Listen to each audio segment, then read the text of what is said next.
جو لوگ یہ کہتے ہیں کہ یہ کام تو مسلمان حکمرانوں کا ہے، OIC کا ہے، وہ جنگ کو روکنا چاہیں تو روک سکتے ہیں، یا یہ کام آرمی کا ہے، ادھر سے ایک غوری میزائل چھوڑیں اور پورے کا پورا اسرائیل صفحہ ہستی سے ختم ہو جائے گا۔ یاد رکھیں، یہاں سے اگر ایک غوری میزائل چھوڑا گیا تو عالمی جنگ کی شروعات ہوگی، جو کہ سب لوگ جانتے ہیں، اور اس ایک غوری میزائل کے بدلے اس پاکستان پر 100 میزائل گریں گے۔ پھر اسرائیل کا تو پتہ نہیں، پر پاکستان صفحہ ہستی سے ختم ہو جائے گا، کیونکہ امریکہ کسی کا سگا دوست نہیں ہے۔ اور یہ بات ذہن میں رکھیں، پاکستان کبھی بھی ایٹمی پاور اسرائیل کے لیے یوز نہیں کر سکتا۔ کیونکہ اگر امریکہ نے اجازت دی ہے کہ پاکستان ایٹمی پاور ملک بن جائے تو اس کا ہرگز مطلب یہ نہیں ہے کہ آپ ایٹمی میزائل کا منہ امریکہ کی طرف کر دیں۔ ہم اپنے مسلمان بھائیوں کی مدد کیسے کر سکتے ہیں؟ ڈیلی احتجاج کریں، ریلیاں نکالیں سڑکوں پر۔ ایک دن کے لیے تو آپ سب لوگوں کو اکٹھا کر سکتے ہیں، پر ڈیلی آپ لوگوں کو کیسے اکٹھا کریں گے؟ احتجاج کے لیے کوئی بھی اپنا روزگار چھوڑ کر نہیں آ سکتا، اور نہ ہی کوئی اسٹوڈنٹ اپنا اسکول، کالج یا یونیورسٹی چھوڑ کر آ سکتا ہے۔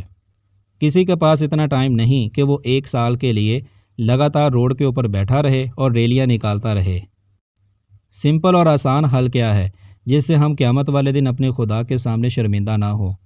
ایٹ لیسٹ ہم یہ کہہ سکیں کہ ہم نے اپنی پوری کوشش کی اور اپنے حصے کا فرض ادا کیا، جتنی مجھ میں سکت تھی۔ آج کی ویڈیو میں آپ کو بتاؤں گا آپ کس طرح اپنے مسلمان بھائیوں کی مدد کر سکتے ہیں۔ آپ ان 5 طریقوں سے مدد کر سکتے ہیں۔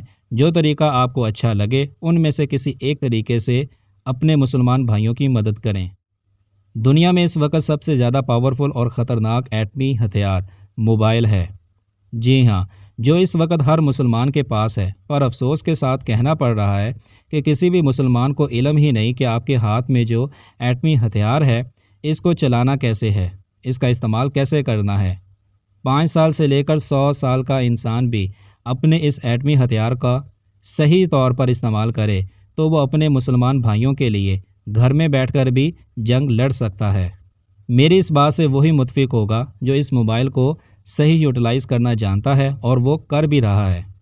یہ ایٹمی ہتھیار اتنا پاورفل ہے کہ اس ہتھیار سے آپ کسی بھی ملک کو شکست دے سکتے ہیں، اور اگر کسی ملک کو اپنے پاؤں پر کھڑا کرنا ہو تو اسے کھڑا بھی کر سکتے ہیں۔ اگر آپ تلوار اور AK-47 نہیں چلا سکتے، صرف موبائل چلا سکتے ہیں، تو اس موبائل کا صحیح طریقے سے استعمال کریں اور اپنے اندر صلاح الدین ایوبی پیدا کریں۔ ایک بار اپنے اندر صلاح الدین ایوبی پیدا کر کے دیکھیں، آپ کو خود بخود ہی غزہ کے مسلمانوں کے لیے رستے نظر آنا شروع ہو جائیں گے۔ جب بھی بائیکاٹ مہم شدت اختیار کرتی ہے تو کچھ لوگ سوشل میڈیا ایپس کے استعمال پر سوال کھڑا کر دیتے ہیں کہ یہ ایپس بھی امریکی و اسرائیلی ہیں، پہلے اپنے موبائل سے انہیں ختم کرو، پھر دیگر اسرائیلی مصنوعات کے بائیکاٹ کی بات کرنا۔ یاد رکھیں، واٹس ایپ، فیس بک، انسٹاگرام، ٹویٹر اور یوٹیوب وغیرہ یہ موجودہ دور کے جنگی ہتھیار ہیں۔ ہتھیاروں کا کبھی بائیکاٹ نہیں ہوتا، بھلے دشمن کے بنائے ہوئے ہی کیوں نہ ہو، ہتھیاروں کو انہی کے خلاف استعمال کیا جاتا ہے۔ اب میں آپ کو 5 طریقے بتاتا ہوں جن سے آپ اپنے مسلمان بھائیوں کی مدد کر سکتے ہیں۔ Number 1، donation. غزہ میں اس وقت خوراک اور طبی امداد کی اشد ضرورت ہے۔ ان کے پاس رہنے کے لیے چھت نہیں ہے۔ ہمارے مسلمان بھائیوں کو اس وقت ڈونیشن کی بہت ضرورت ہے۔ اگر آپ ڈونیشن کے ذریعے ہیلپ کر سکتے ہیں تو آپ ہیلپ کریں، خدا کی ذات کے لیے۔ Number 2، social media browser. سب سے زیادہ پیسہ یہ یہودی سوشل میڈیا براؤزر سے کماتے ہیں جو ہم لوگ موبائل میں یوز کر رہے ہوتے ہیں۔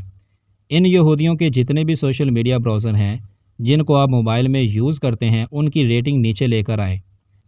آپ پلے اسٹور میں جائیں، اس سوشل میڈیا براؤزر کو سرچ کریں، اس کی ریٹنگ کم کرنے کے لیے اس کو 1 سٹار دیں، اور کمنٹ میں جتنی بھڑاس نکال سکتے ہیں آپ نکالیں، یا جسٹ آپ فری فلسطین بھی لکھ دیں، کافی ہے۔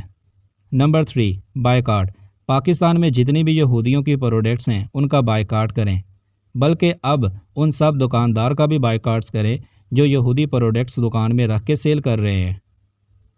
جبکہ مارکیٹ میں یہودی پروڈکٹس کے متبادل اعلیٰ معیار کی پروڈکٹس مل رہی ہیں، تو پھر پاکستانی پروڈکٹس خریدیں۔ نارملی گھر کے لیے آپ نے شاپنگ تو کرنی ہی ہے۔ آج آپ پاکستانی پروڈکٹس خریدنا شروع کریں گے تو کل آپ کو دیکھ کر دوسرے بھی پاکستانی پروڈکٹس ہی خریدیں گے۔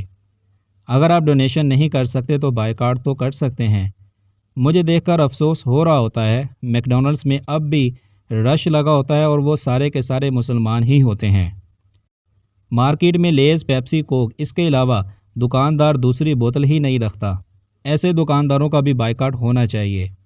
اگر اس دکاندار کو فلسطین کی اڑتی ہوئی لاشیں نظر نہیں آ رہیں تو اس سے سامان خریدنا ہی چھوڑ دیں۔ صرف پیپسی اور کوک پاکستان سے فارمولا کی مد میں 2100 ارب روپے سالانہ اسرائیل کو دیتا ہے۔ اب آپ خود حساب لگائیں باقی پروڈکٹ سے اسرائیل کتنا کماتا ہوگا۔